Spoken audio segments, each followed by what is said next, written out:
वक्रतुण्ड महाकाय कोटिसूर्य समप्रभा निर्विघ्नं कुरु मे देव सर्वकार्येषु सर्वदा। ओम भूर्भुवः स्वः तस्मै वितुर्वरेण्यं भर्गो देवस्य धीमहि धियो न प्रचोदयात्। ओम अनन्यचिन्तो यन्तो मां ये जनाः पर्युपासते तेषां विद्याभियुक्तानां योगक्षेमं भवाम्यहम्। ओम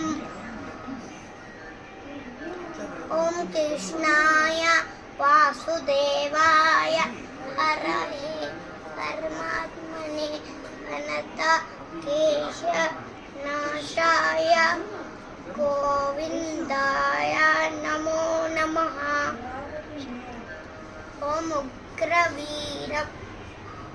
उग्रवीरं महाविष्णुं जयन्तं सर्वतोमुखं नृसिंहं ईक्षणं भद्रं मृत्युं भवाम्यहम्।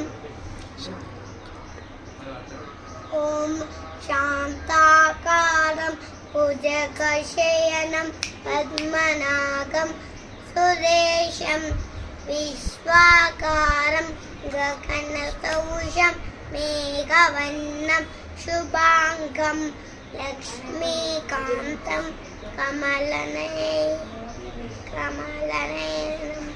योगिविज्ञानगम्यं वन्दे विष्णुं भवहरहरं सर्वलोकैकनाथम्।